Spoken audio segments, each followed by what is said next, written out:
ربیع الاول کی ہر رات سونے سے پہلے یہ 3 لفظ پڑھ کر سو جاؤ۔ سارے رشتہ دار پوچھیں گے اتنی دولت اتنا پیسہ تمہیں کیسے مل گیا؟ بسم اللہ الرحمن الرحیم۔ ناظرین، آج ربیع الاول کی ان خاص قبولیت کی گھڑیوں میں جو وظیفہ میں آج آپ کے حوالے کرنے جا رہی ہوں، یہ اللہ والوں کا وظیفہ ہے اور آپ نے بالکل اسی طریقے ترتیب سے پڑھنا ہے جو اس ویڈیو میں بتایا جائے گا۔ جو بندہ یہ وظیفہ ربیع الاول کی ہر رات کو پڑھ کر رب کریم سے جو بھی مانگے گا، اللہ غیب سے عطا فرمائے گا۔ یہ وظیفہ پڑھنے سے انسان کے تمام دکھ پریشانیاں، رنج، غم، درد اور سب کچھ اللہ تعالیٰ اس عمل کی برکت سے فوراً ہی دور فرما دیتا ہے۔ آج کا یہ وظیفہ آپ کو لاکھوں کا مالک بنا دے گا۔ یہ وظیفہ سچے دل سے کامل یقین کے ساتھ کرنے سے آپ کے گھر میں، کاروبار میں اللہ پاک اتنی رحمتیں، برکتیں، فضیلتیں اور وسعتیں پیدا فرمائے گا کہ آپ نے کبھی سوچا بھی نہیں ہوگا کہ آپ اپنی کسی بھی مشکل کے لیے، کسی بھی حاجت کے لیے، کسی بھی پریشانی کے لیے ربیع الاول کی ہر رات کو اللہ کے یہ 3 نام پڑھ کر سو جائیں۔ پھر صبح اٹھ کر دیکھیں گے تو انشاءاللہ آپ کی زندگی بدل جائے گی۔ آپ کی زندگی میں کوئی ایسی مشکل یا حاجت ہو جس نے آپ کی راتوں کی نیندیں خراب کر دی ہوں، دنیا کا سب سے آسان اور طاقتور وظیفہ آپ نے پڑھ لینا ہے۔ پھر انشاءاللہ اللہ پاک کے فضل و کرم سے معجزے اپنی آنکھوں سے دیکھو گے۔ مال دولت حاصل کرنے کے حوالے سے اس پوری کائنات کا یہ سب سے آسان ترین عمل ہے۔ ایسا معجزاتی اور کراماتی وظیفہ ہے کہ ایک مرتبہ سچے دل سے کرنے والے پر پیسہ اور دولت عاشق اور مہربان ہو جاتی ہے۔ میرے وہ بھائی جنہوں نے دولت کے اصول کی خاطر ہر جگہ در در کی ٹھوکریں کھائی ہیں، لیکن پھر بھی دولت نہ ملی، مگر بدلے میں بہت ذلت اور رسوائی برداشت کرنی پڑی اور حاصل بھی کچھ نہ ہوا۔ جو کہتے ہیں ہم محنت تو بہت کرتے ہیں لیکن کوئی صلہ نہیں ملتا، تو میرے بہن بھائی صرف اللہ پاک کی عبادت کریں، اسی سے مانگیں، لیکن اللہ پاک سے مانگنے کے لیے کچھ طریقے، کچھ اصول و ضوابط ہوتے ہیں۔ اگر آپ صحیح طریقے سے دعا مانگیں گے تو آپ کی دعا لازمی قبول ہوگی، ورنہ دعا آسمان اور زمین کے درمیان ہی لٹکتی رہتی ہے۔ حضرت عمر بن خطاب رضی اللہ تعالیٰ عنہ فرماتے ہیں کہ دعا اس وقت تک آسمان اور زمین کے درمیان معلق رہتی ہے جب تک تم اپنے نبی پر درود نہ بھیجو۔ مطلب یہ ہے کہ دعا کی قبولیت درود پاک پر موقوف ہے، کیونکہ درود خود مقبول ترین عبادت ہے، اس لیے درود پاک کے توسط سے، وسیلے سے دعا بھی قبول ہو جاتی ہے۔ ناظرین، آپ لوگ بھی کمنٹ باکس میں ایک بار ایک پیارا اور مختصر سا درود صلی اللہ علیہ وآلہ وسلم ضرور لکھ دیجئے تاکہ آپ کے رزق میں بھی خیر و برکت ہو اور دوسروں کو بھی ترغیب ہو۔ اس کی وجہ سے مجھے اور آپ کو بھی ثواب ملے۔ حضرت شیخ ابو سلیمان رحمۃ اللہ علیہ فرماتے ہیں کہ جب تم اللہ کے سامنے اپنی کسی حاجت کی تکمیل کے لیے دست دعا دراز کرو تو ابتدا اللہ پاک کی حمد و ثنا کے بعد رسول اللہ صلی اللہ علیہ وآلہ وسلم پر درود و سلام بھیجنے سے کرو۔ اس کے بعد تم جو کچھ بھی چاہتے ہو اس کے لیے دعا مانگو، دعا کو درود پاک پر ختم کرو، کیونکہ اللہ تعالیٰ اپنے فضل و کرم سے درود کو قبول فرماتے ہیں اور اس کی رزق بڑھا دیا جاتا ہے۔ حضرت علی مرتضیٰ رضی اللہ تعالیٰ عنہ سے مروی ہے کہ دعا اللہ تعالیٰ سے حجاب میں ہے جب تک محمد صلی اللہ علیہ وآلہ وسلم اور ان کے اہل بیت پر درود نہ بھیجا جائے۔ ناظرین، آج یہ وظیفہ بتائے گئے طریقے کے مطابق پڑھ کر دعا مانگیں۔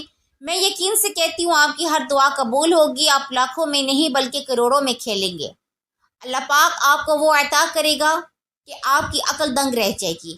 آپ نے دعا اپنی اوقات دیکھ کر نہیں بلکہ اپنے رب کی شان دیکھ کر مانگنی ہے۔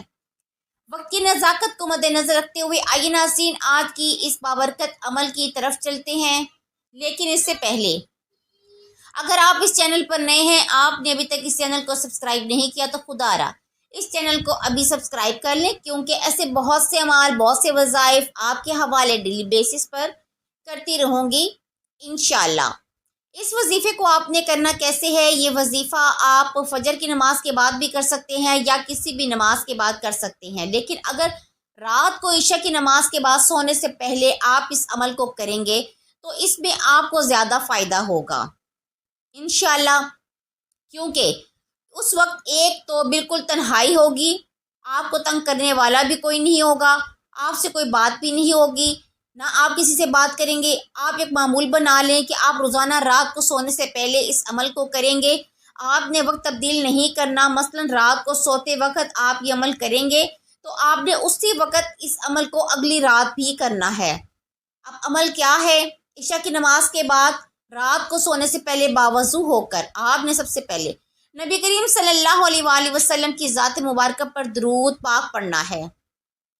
درود پاک آپ کوئی سا بھی پڑھ سکتے ہیں، آپ چھوٹا سا مختصر درود بھی پڑھ سکتے ہیں، صلی اللہ علیہ وآلہ وسلم یا صلی اللہ علیہ محمد، لیکن اگر آپ درود ابراہیمی پڑھتے ہیں تو یہ زیادہ فضیلت اور برکت والا ہے۔ ایک بار ثواب کی نیت سے درود ابراہیمی میرے ساتھ بھی پڑھ لیں۔ اللہم صلی علی محمد وعلی آل محمد کما صلیت علی ابراہیم وعلی آل ابراہیم انک حمید مجید۔ اللہم بارک علی محمد وعلی آل محمد کما بارکت علی ابراہیم وعلی آل ابراہیم انک حمید مجید۔ جب آپ درود پاک پڑھ لیں اس کے بعد آپ نے اپنے خاص مقصد کی نیت کرنی ہے۔ آپ کرائے کے مکان میں رہتے ہیں، اپنا ذاتی مکان چاہتے ہیں، اس کی نیت کر لیں۔ آپ اپنے کاروبار کے لیے کر لیں، یا آپ کوئی گاڑی چاہتے ہیں تو اس کے لیے نیت کر لیں۔ آپ پریشان ہیں، مصیبتوں میں گھرے ہوئے ہیں، یا آپ کی کوئی بھی پریشانی ہے، کوئی آپ کی حاجت ہے، کوئی آپ کا مقصد ہے، تو آپ اس کی نیت کر لیں، آپ کی ساری پریشانیاں ختم ہو جائیں گی۔ آپ کی اولاد اگر آپ کا کہا نہیں مانتی، اپنی مرضی کرتی ہے، اس کے لیے پڑھ لیں۔ نافرمان شوہر کے لیے پڑھ لیں۔ اپنے بچوں کی شادی کہیں اچھی جگہ کرنا چاہتے ہیں، یا آپ کے بچوں کا رشتہ نہیں ہو رہا، لوگ آتے ہیں دیکھ کر چلے جاتے ہیں، آپ اس کی نیت کر لیں، میرے بچوں کی شادی کہیں اچھی جگہ پر ہو جائے۔ الغرض آپ کا جو بھی مقصد ہے، جو بھی حاجت ہے، جو خواہش ہے، آج مانگ لینا۔ آج اگر آپ کو لگتا ہے کہ میری فلاں خواہش ناممکن ہے، وہ کسی صورت پوری ہو نہیں سکتی، تو آج اپنے مقصد کی نیت کرتے ساتھ فوری طور پر آپ نے اعوذ باللہ من الشیطان الرجیم بسم اللہ الرحمن الرحیم پڑھ کر وظیفے کا آغاز کرنا ہے۔ سب سے پہلے نمبر پر آپ نے جو وظیفہ پڑھنا ہے، مکمل خاموشی، سکون، اطمینان سے اللہ پاک کے مبارک ناموں کا وظیفہ پڑھنا ہے۔ وہ مبارک نام یا وہاب یا رزاق یا باسط کو پڑھنا ہے۔ آپ نے یا وہاب یا رزاق یا باسط کو ملا کر پڑھیں گے تو یہ ایک شمار ہوگا۔ آپ نے مکمل سکون کے ساتھ، دھیان کے ساتھ پڑھنا ہے۔ میں اور آپ سارا دن گناہ کرتے ہیں، اللہ تعالیٰ کی نافرمانیاں کرتے ہیں۔ جو کافر ہیں اللہ تعالیٰ تو ان کو بھی رزق، مال، دولت عطا کرتا ہے، کیونکہ وہی تو دینے والی ذات ہے، وہی وحدہ لا شریک ہے، وہ بے نیاز ذات ہے۔ اس کی ذات سے آپ جب مانگیں گے وہ عطا کرے گی۔ آج آپ نے اللہ تعالیٰ کے یہ مبارک نام پڑھ کے اللہ سے کیسے مانگنا ہے، آپ نے یہ نام کیسے پڑھنے ہیں، کتنی بار پڑھنے ہیں، توجہ کیجئے گا۔ یا وہاب یا رزاق یا باسط ایک بار ہو گیا، یا وہاب یا رزاق یا باسط 2 بار ہو گیا۔ اس طرح آپ نے اپنے دائیں ہاتھ کی انگلیوں پر یا اپنے تسبیح کے دانوں پر صرف اور صرف آپ نے 11 بار پڑھنا ہے۔ آج جو بندہ ربیع الاول کے مہینے میں مالا مال ہونا چاہتا ہے، محمد مصطفیٰ صلی اللہ علیہ وآلہ وسلم کے مہینے میں اللہ سے اپنی ہر بات کو منوانا چاہتا ہے، اپنے گھر کی تمام پریشانیوں کا سرے سے خاتمہ چاہتا ہے، تو وہ ربیع الاول کی ہر رات یہ وظیفہ پڑھ لے۔ ایسے معجزات ہوں گے، ایسی کبھی مدد آئے گی، آپ خود بھی سمجھ میں نہیں پائیں گے آپ کے ساتھ کیا ہو رہا ہے۔ آپ یا وہاب یا رزاق یا باسط کو 11 بار پڑھ لیں۔ دوسرے نمبر پہ آپ نے کون سا وظیفہ پڑھنا ہے؟ یہ قرآن پاک کی سب سے پہلی سورت پڑھنی ہے، بہت لاڈلی سورت ہے، آپ نے سورت فاتحہ کو پڑھنا ہے۔ یہ سورت دولت کے حوالے سے بہت خاص ہے۔ اگر دیکھا جائے تو آج ہر بندہ پریشانی میں مبتلا ہے، کوئی رزق کی وجہ سے پریشان ہے، کسی کی بیٹیاں جوان ہو رہی ہیں، وہ اپنی بچیوں کے نصیب سے ڈر رہا ہے کہ رشتے نہیں آ رہے۔ آج کا جو مقصد ہے، جو حاجت ہے، اپنے رب کی بارگاہ میں ایک بار یہ وظیفہ پڑھ کر دیکھو، رو کر دیکھو، اللہ پاک ضرور عطا فرمائے گا۔ وہ رب تو دینے پر قادر ہے، وہ رب ہمیشہ دینے کو تیار رہتا ہے، ہم لوگ ہی ہیں جو غلطیاں کر جاتے ہیں۔ آج کا یہ عمل، آج کا وظیفہ اتنا خاص ہے، جو شخص بھی اس عمل وظیفے کو صرف ایک بار پڑھ لے گا، اللہ پاک اس کے نصیب کے تمام دروازے کھول دے گا۔ آپ نے دوسرے نمبر پر سورۃ الفاتحہ کو صرف 11 بار پڑھنا ہے۔ جب آپ سورہ فاتحہ کو پڑھ رہے ہوں تو آپ نے تصور میں یہ سوچنا ہے کہ اللہ پاک کی ذات 7 زمینوں 7 آسمانوں کا رزق آپ کی قسمت میں لکھ رہی ہے۔ اپنے مقصد کو ذہن میں رکھتے ہوئے آپ نے یہ وظیفہ پڑھنا ہے۔ سورۃ فاتحہ کی تلاوت سماعت فرما لیں۔ بسم اللہ الرحمن الرحیم، الحمد للہ رب العالمین، الرحمن الرحیم، مالک یوم الدین، ایاک نعبد و ایاک نستعین، اہدنا الصراط المستقیم، صراط الذین انعمت علیہم غیر المغضوب علیہم ولا الضالین، آمین۔ جو سورہ فاتحہ کو آپ نے صرف 11 بار پڑھنا ہے، جو شخص کہتا ہے کہ مجھے اللہ سے مانگنا نہیں آتا، اللہ کو راضی کرنا نہیں آتا، اللہ سے بات کو منوانے کا طریقہ نہیں آتا، آج میں آپ کو بتاؤں گی کہ اور مانگنا رب سے آپ نے ہے۔ آج آپ کو وظیفہ بتا رہی ہوں جسے پڑھنے سے اللہ اور اللہ کا حبیب راضی ہو جائے گا، جسے پڑھتے عرش الہی سے فرشتے رزق لے کر زمین پر آ جاتے ہیں اور آپ کے راستے سے ہر رکاوٹ، ہر پریشانی دور ہو جاتی ہے۔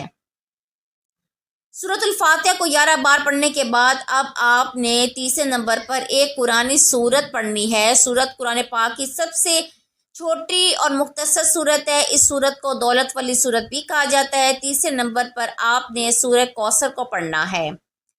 آپ نے سورۃ کوثر کو کتنی بار پڑھنا ہے توجہ فرمائیے گا۔ قرآن مجید کی سورۃ کوثر کی تلاوت سماعت فرمائیں۔ بسم اللہ الرحمن الرحیم، انا اعطیناک الکوثر فصلی لربک وانحر ان شانئک ھو الابتر۔ آپ نے سورہ کوثر کو صرف 11 بار پڑھنا ہے۔ سورۃ کوثر ایسی طاقتور سورہ مبارکہ ہے جسے پڑھتے ہی تقدیر بدل جاتی ہے، جسے پڑھتے ہی رزق کی تنگی دور ہو جاتی ہے۔